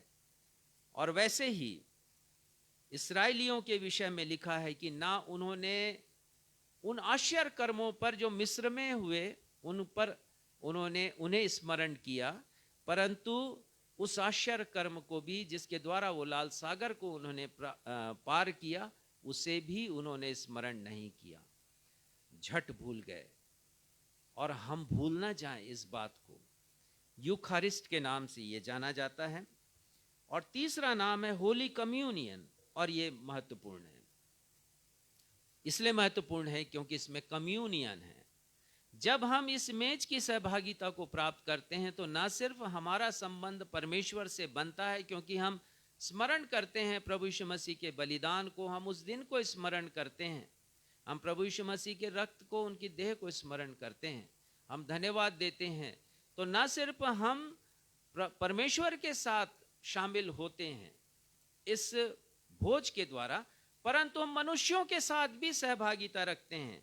पढ़िएगा एक पद, 2 कुरिन्थियों 5 उसका 18वां पद। तो ये दोनों हमारे लिए आवश्यक है। सहभागिता ना केवल परमेश्वर से, परंतु सहभागिता मनुष्यों से। सहभागिता परमेश्वर से इसलिए क्योंकि परमेश्वर ने प्रभु यीशु मसीह को हमारे लिए भेजा, और सहभागिता मनुष्यों से इसलिए क्योंकि प्रभु यीशु मसीह ने मनुष्यों के लिए भी अपना प्राण दिया, रक्त बहाया है। पढ़िएगा। ये सब बातें परमेश्वर की ओर से हैं, जिसने मसीह के द्वारा अपने साथ हमारा मेल मिलाप कर लिया, और मेल मिलाप मसीह के साथ हमारा मेल मिलाप किया। परमेश्वर ने हमारा मेल मिलाप क्यों किया? प्रभु यीशु मसीह के कारण। कैसे किया? प्रभु यीशु मसीह के रक्त बहाए जाने के कारण, और उनकी देह में जो उन्होंने हमारे पापों के लिए प्रायश्चित किया, दुखों को सहा। ठीक, आगे। और मेल मिलाप की सेवा हमें सौंप दी है। और ये प्रभु भोज हमें निर्देशित करता है कि हमें मेल मिलाप की सेवा इस दुनिया में करनी है। चौथी बात हम देखेंगे, और चौथी बात है क्योंकि प्रभु भोज में शामिल होकर हम पुरानी वाचा और नई वाचा को स्मरण करते हैं। पुरानी वाचा क्या थी देखिएगा, और नई वाचा क्या है। हम जब इस मेज की सहभागिता में आते हैं तो हम नई वाचा के विषय में पढ़ते हैं, क्योंकि प्रभु यीशु मसीह ने कहा कि यह रक्त में मेरे लिए, तुम्हारे लिए नई वाचा है। प्रभु यीशु मसीह ने लूका में इस बात को कहा। 20वां पद पढ़िएगा, लूका 22 और उसका 20वां पद। यहां लिखा है, इसी रीति से उसने ब्यारी के बाद कटोरा भी यह कहते हुए दिया कि यह कटोरा मेरे उस लहू में जो तुम्हारे लिए बहाया जाता है, नई वाचा है। न्यू कोविनेंट, नई वाचा, नया नियम, नई प्रतिज्ञा। प्रभु यीशु मसीह ने आज की रात दी। हम इसको देखेंगे, मेरे साथ निकालिए इब्रानियों 9 और उसके 15 पद से आगे हम देखेंगे, तब हम इसे बहुत अच्छी तरह समझ पाएंगे। इब्रानियों 9 और उसका 15वां पद। और यहाँ लिखा है, और इसी कारण वह नई वाचा का मध्यस्थ है। कौन है मध्यस्थ? मीडिएटर कौन है? प्रभु यीशु मसीह। ताकि उस मृत्यु के द्वारा जो पहली वाचा के समय अपराधों से छुटकारा पाने के लिए हुई है, बुलाए हुए लोग प्रतिज्ञा के अनुसार अनंत मीरास को प्राप्त करें। तो पहली वाचा में रक्त बहाया जाना आवश्यक था, मेढ़ों का, बकरों का लहू बहाया जाना आवश्यक था। बिना लहू बहाए पापों की क्षमा होती नहीं थी। और ये जो नया मध्यस्थ है प्रभु यीशु मसीह ने, उन्होंने हमें बुला लिया। हम तो उस सूची में थे ही नहीं, क्योंकि वो व्यवस्था केवल एक चुनी हुई प्रजा के लिए थी, इस्राएलियों के लिए। परंतु प्रभु यीशु मसीह मध्यस्थ बन गए हमारे लिए, हमारे मध्य में और परमेश्वर के मध्य में। और 16 पद में लिखा है, क्योंकि, हाँ पढ़िए, क्योंकि जहाँ वाचा बांधी गई है वहाँ वाचा बांधने वाले की मृत्यु का समझ लेना भी अवश्य है। हाँ, और क्या समझेंगे हम, क्या समझना आवश्यक है हमारे लिए कि मेमना बलिदान किया जाता था, उसकी मृत्यु होती थी। और यहाँ पर भी प्रभु यीशु मसीह का बलिदान हुआ है क्रूस पर, और उनकी मृत्यु हुई है। इसके विषय में हम थोड़ा बाद में भी देखेंगे। और 17 पद पढ़िएगा, क्योंकि ऐसी वाचा मरने पर पक्की होती है। ऐसी वाचा मृत्यु के बाद ही पक्की होती। जब तक वो मेढ़ा जीवित है, बलिदान का पशु, तब तक जो वाचा है वो पक्की नहीं हुई है, अर्थात पापों की क्षमा नहीं हुई है। पापों की क्षमा के लिए मरना आवश्यक है। आगे, और जब तक वाचा बांधने वाला जीवित रहता है, तब तक वाचा काम की नहीं होती। ये मैं समझा चुका हूं। और 18 पद भी, इसलिए पहले वाचा भी बिना लहू के नहीं बांधी गई। हाँ, ये बात मैंने आपको बताया है कि पहली वाचा भी बिना लहू के नहीं बांधी गई। लहू बहाना आवश्यक है, और इसीलिए परमेश्वर ने हाबिल की भेंट को स्वीकार किया। इसीलिए किया क्योंकि बिना लहू बहाए पापों की क्षमा नहीं होती। तो ये प्रभु की मेज साधारण मेज नहीं है, ये नई वाचा की मेज है, और वाचा बांधने वाले की मृत्यु की मेज है, वाचा बांधने वाले के लहू की मेज है। दूसरी बात, ना सिर्फ प्रभु यीशु मसीह ने नई वाचा दी, परंतु नई आज्ञा भी दी। यूहन्ना 13:14 निकालिएगा। और मैं आपको बताऊंगा, हो सकता है कि आप कहते हो मॉन्डी थर्सडे, लेकिन आपको पता ना हो कि मॉन्डी का अर्थ क्या है। मॉन्डी शब्द आया है लैटिन भाषा के शब्द मैंडेटम से, और जिसका अर्थ होता है आज्ञा। आज्ञा पढ़िएगा, यूहन्ना 13:14। यदि मैंने प्रभु और गुरु होकर तुम्हारे पांव धोए, तो तुम्हें भी एक दूसरे के पांव धोना चाहिए।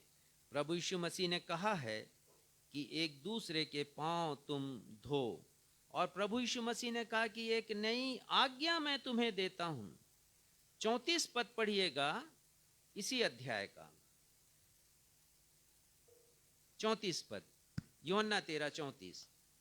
मैं तुम्हें एक नई आज्ञा देता हूँ कि एक दूसरे से प्रेम रखो।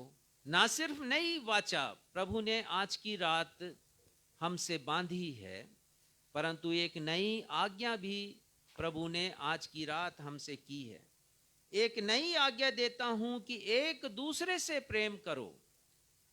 जैसा मैंने तुमसे प्रेम रखा है, वैसा ही तुम भी एक दूसरे से प्रेम रखो। ये नई आज्ञा प्रभु यीशु ने मुझे और आपको दी है। तो जब हम इस मेज के पास आए, तो याद करें उस नई वाचा को, याद करें उस नई आज्ञा को। नई आज्ञा कि हमें एक दूसरे से प्रेम करना है। और प्रेम शब्दों से नहीं होता, प्रेम कार्यों से होता है, प्रेम एक्शन से होता है। और उस एक्शन को प्रभु यीशु मसीह ने दिखाया, जैसा अभी हमने पढ़ लिया यूहन्ना 13:14, प्रभु यीशु मसीह ने सबके पांव धोए हैं और अपने अंगोछे से उनके पांवों को पोंछा है उन्होंने। ये प्रेम का शाब्दिक प्रकटीकरण नहीं है, ये प्रेम का कार्यिक प्रदर्शन है।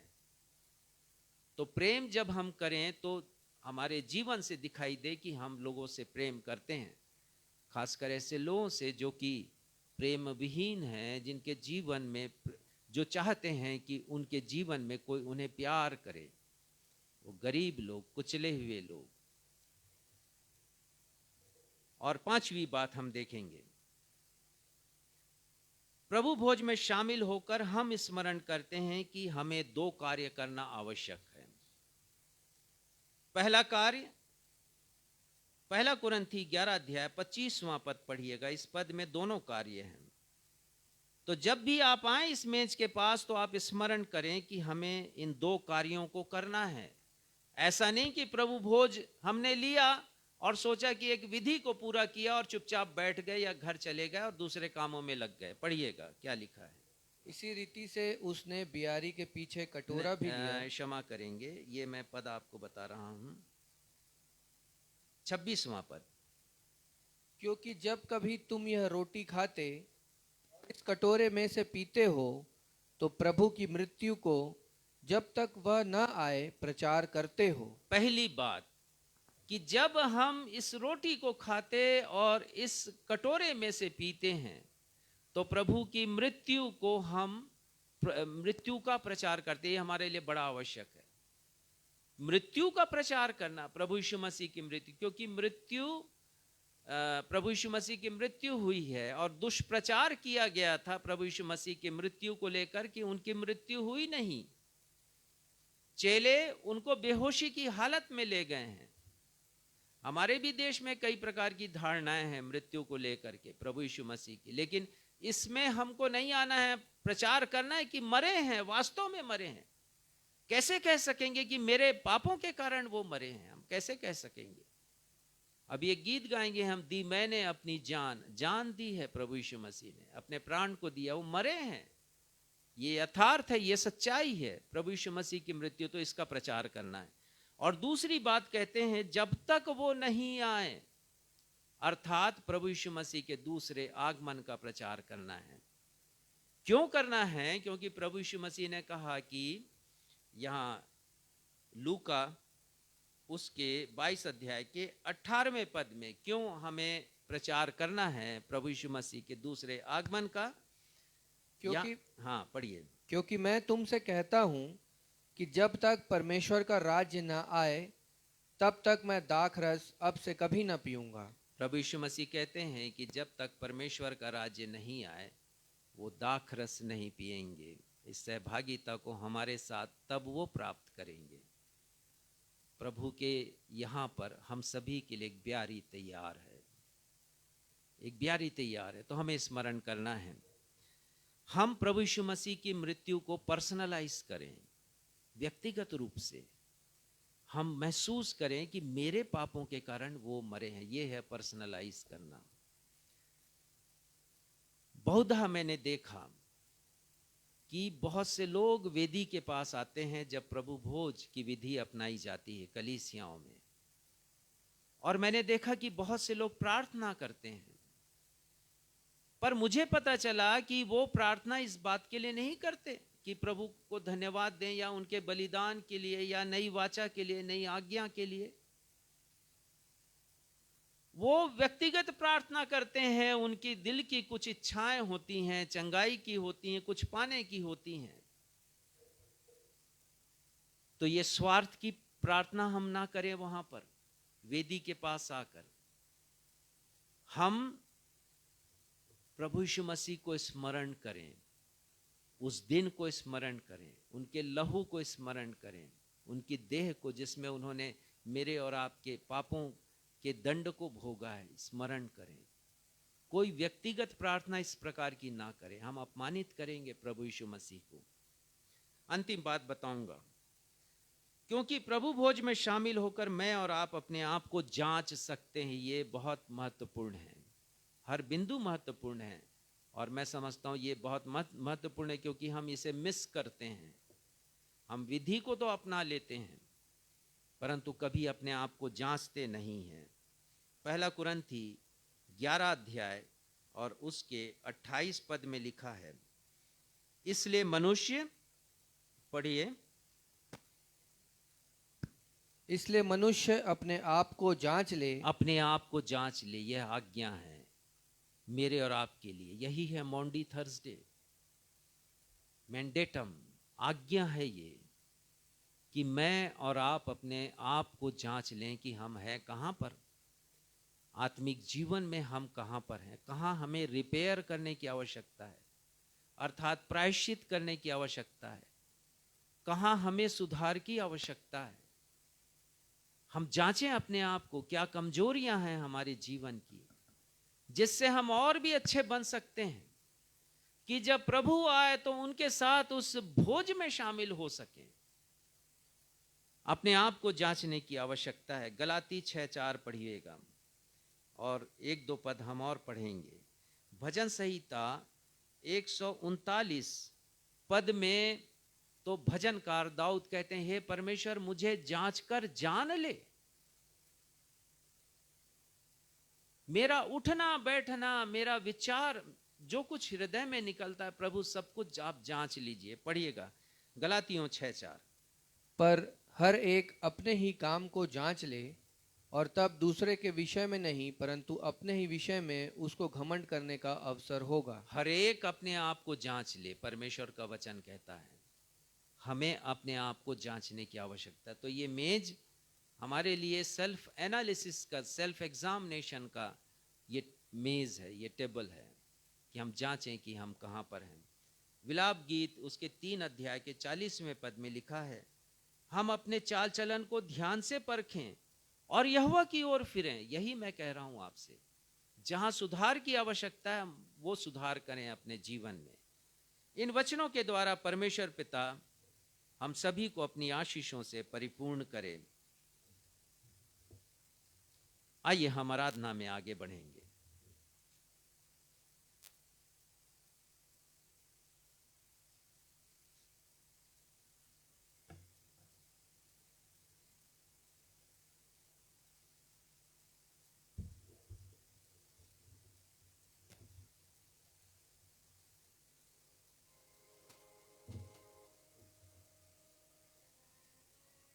आइए प्रभु भोज में शामिल होने के लिए हम अपने मनों की तैयारी के लिए एक गीत गाएं, जिसके शब्द हैं, दी मैंने अपनी जान और अनमोल रक्त को भी।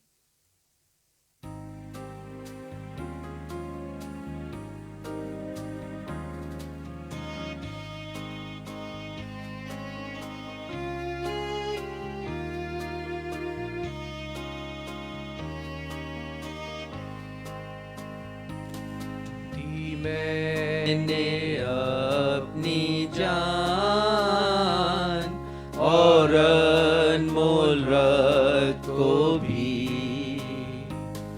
कि होवे तेरा त्राण, छुटकारा मौत से भी। यह जान यूं दी तुझे, क्या देता तू मुझे। यह जान यूं दी तुझे, क्या देता तू मुझे।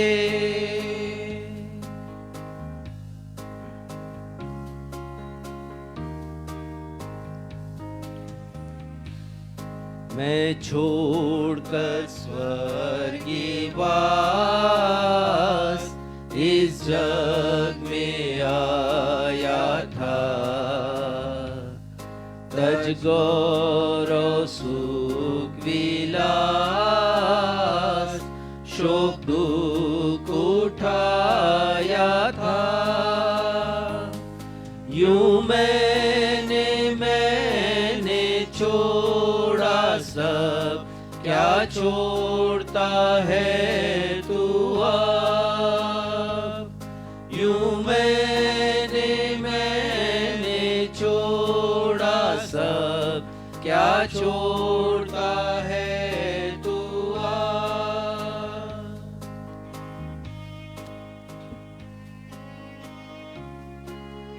प्रभु भोज की विधि में अब हम सब लोग आगे बढ़ेंगे।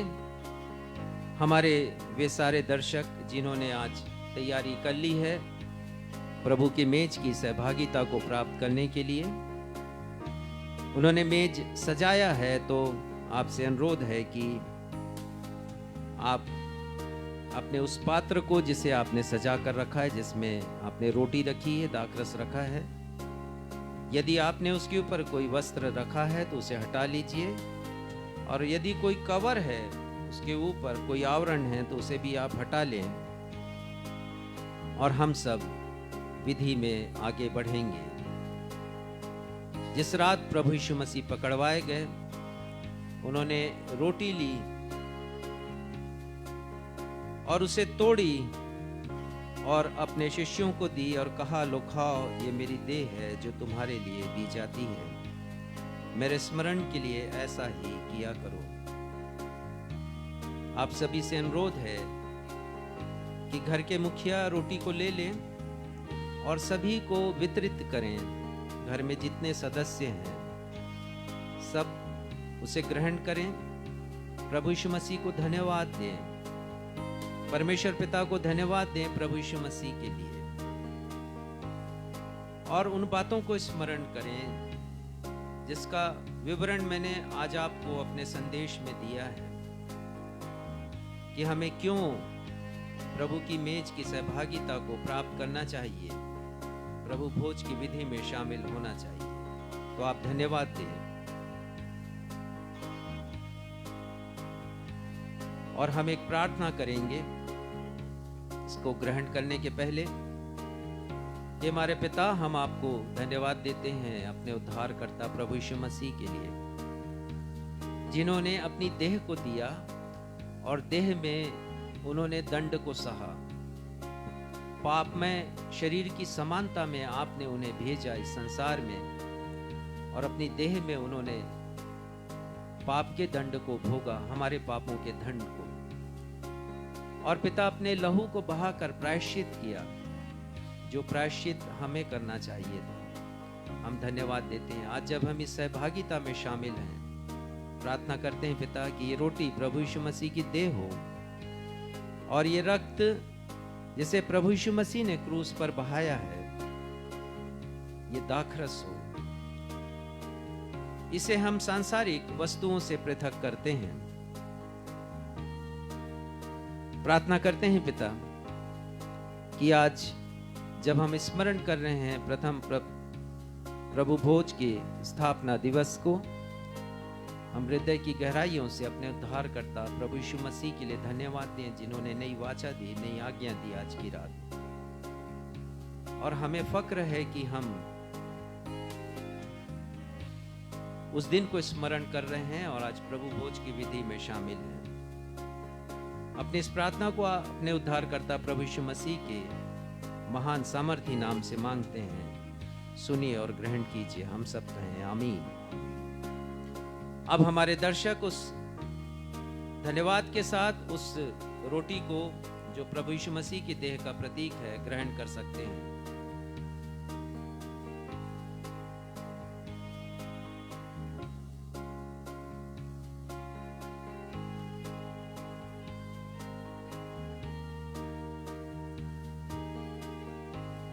उसी रीति से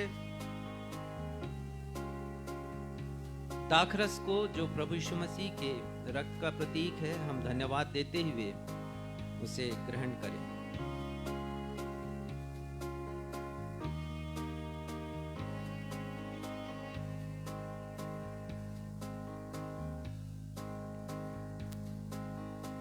यदि आपने प्रभु यीशु मसीह की देह को और रक्त को ग्रहण कर लिया है, प्रभु यीशु मसीह को धन्यवाद दें और इस विधि में अभी आप बने रहिएगा।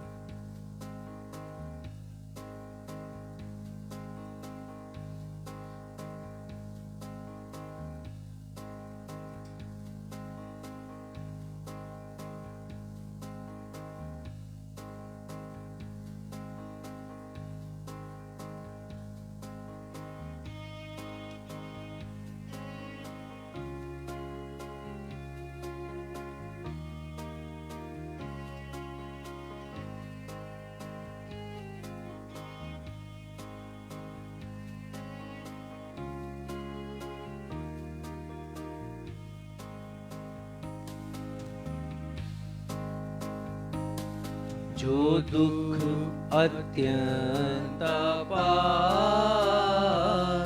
सो मैंने सब सहा, कि तेरा हो उद्धार, रक्त मेरा बहा था। यूं दुख में मैं रहा, क्या तूने कुछ सहा? यूं दुख में मैं रहा, क्या तूने सहा?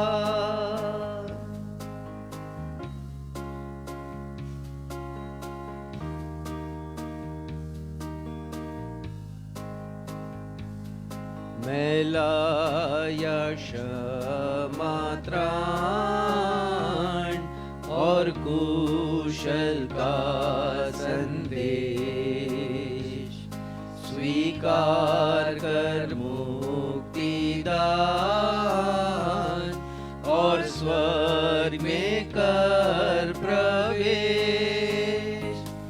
वह सब कुछ लाया है, और तू क्या लाया है?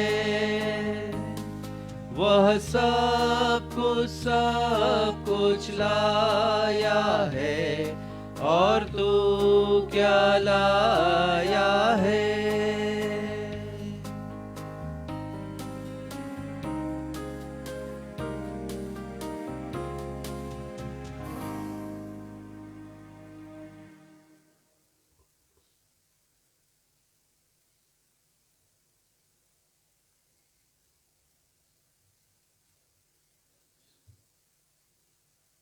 अब जबकि हम सब ने प्रभु भोज की विधि को इस प्रकार पूरी किया है, रोटी और दाखरस को ग्रहण करने के द्वारा, आपसे निवेदन है कि उस पात्र को आदरपूर्वक आप ढांक दीजिए, जैसा पहले आपने रखा था, और वस्त्र से यदि ढांकना चाहें तो ढांक दीजिए। आपसे अनुरोध है कि आराधना के पश्चात आप सेवन कर लें उस रोटी का जो कि शेष है, और उस दाखरस का जो शेष है उसे यूं ही व्यर्थ नहीं गंवाएं। आइए हम सब अपने स्थानों पर खड़े हो जाएं और अपने विश्वास वचन का हम अंगीकार करेंगे।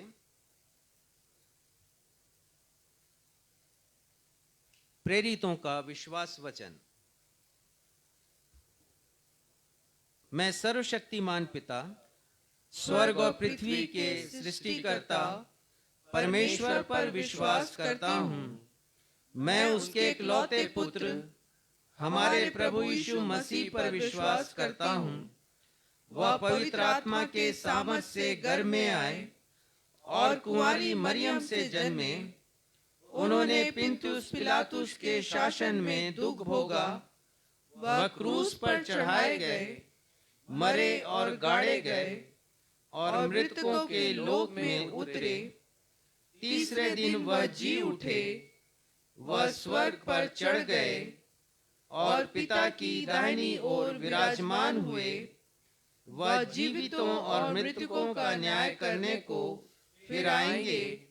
मैं पवित्र आत्मा पर, पवित्र सार्वलौकिक कलीसिया पर, संतों की संगति, पापों की क्षमा, देह के पुनरुत्थान और शाश्वत जीवन पर विश्वास करता हूँ। आमीन। आइए हम सब प्रभु की प्रार्थना कहेंगे। हे हमारे पिता, आप जो स्वर्ग में हैं, आपका नाम पवित्र माना जाए। आपका राज्य आए। आपकी इच्छा जैसे स्वर्ग में पूरी होती है, वैसे ही इस पृथ्वी पर भी पूरी हो। हमारे दिन भर की रोटी आज हमें दीजिए, और जिस प्रकार हमने अपने अपराधियों को क्षमा किया है, वैसे ही हमारे अपराधों को क्षमा कीजिए। हमें परीक्षा में नहीं लाइए, बल्कि बुराइयों से बचाइए, क्योंकि राज्य, पराक्रम और महिमा सदा आपके हैं। आमीन।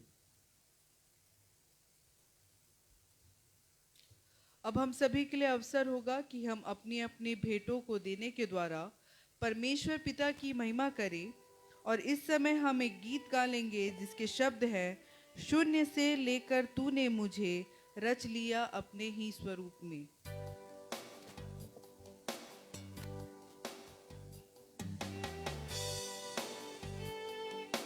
भेंटों के लिए धन्यवाद की प्रार्थना भाई क्षितिज मसीह करेंगे।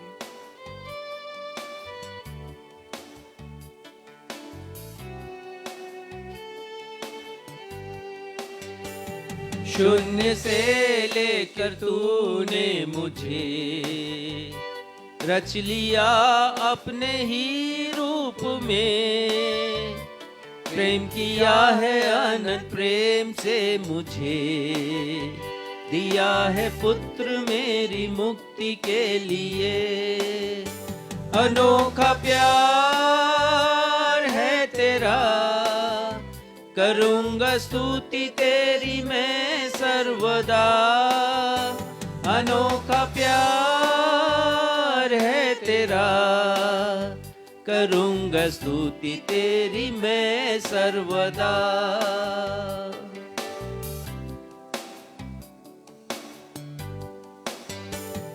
अन्न वस्त्र और सभी आशीषें दी उसे उसने भरपूरी से।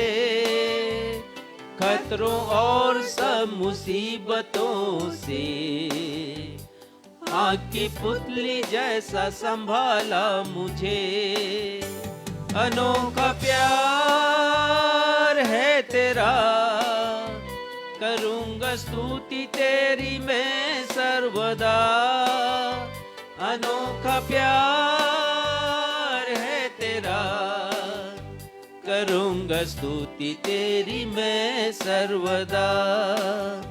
करूंगा स्तुति तेरी मैं सर्वदा।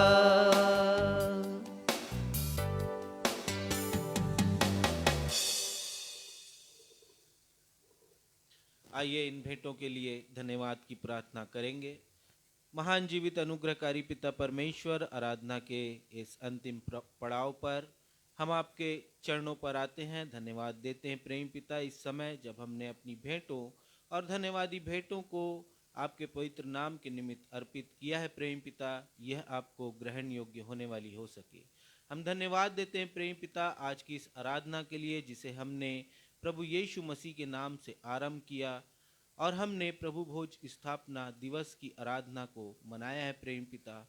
हम धन्यवाद देते हैं उस बहुमूल्य रक्त के लिए और उस देह के लिए प्रेम पिता, जिसे आपने हमारे लिए इस सारे जगत के लिए दे दिया। और जैसा वचन में हमने समझा और जाना और पढ़ा प्रेम पिता कि इससे बड़ा प्रेम और कुछ नहीं कि आपने अपने पुत्र को सारे जगत के लिए उद्धार स्वरूप बलि कर दिया प्रेम पिता, भेंट दे दिया और हमें दान दिया प्रेम पिता।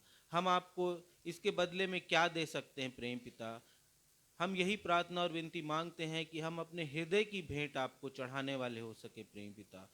प्रार्थना और विनती करते हैं, आज आपसे अगुवाई मांगते हैं कि कल की शुभ शुक्रवार की जो आराधना है प्रेम पिता, उसमें हम मसीह के साथ कदम से कदम मिला कर के चलें। 7 वाणियों के लिए हमारे हृदय को तैयार कीजिए प्रेम पिता। पवित्र आत्मा की अगुवाई और उनकी सामर्थ्य से हमें परिपूर्ण कीजिए, ताकि हम कल के दिन को एक परंपरा के अनुसार ना निभाए प्रेम पिता, परंतु जिस दुखों को मसीह ने, जिस पाप को मसीह ने हमारे लिए सहा, उस पाप को और उस दुख में भी सहभागी होने वाले हो सके प्रेम पिता। होने दीजिए कि हर एक बातों में आपकी अगुवाई और आपका अनुग्रह हमें प्राप्त होने पाए। इस छोटी सी विनती को अपने उद्धार करता प्रभु यीशु के मधुर और मीठे नाम से मांग लेते हैं, आमीन। आमीन। आशीष ग्रहण करेंगे। अब हमारे अद्वैत पिता परमेश्वर का प्रेम, हमारे उद्धारकर्ता प्रभु यीशु मसीह का अनुग्रह और शांतिदायक पवित्र आत्मा की सहभागिता हम में से हर एक के साथ अब से लेकर हमारे उद्धारकर्ता प्रभु यीशु मसीह के दूसरे आगमन तक हमेशा होती रहे। हम सब कहें आमीन। जय मसीह की।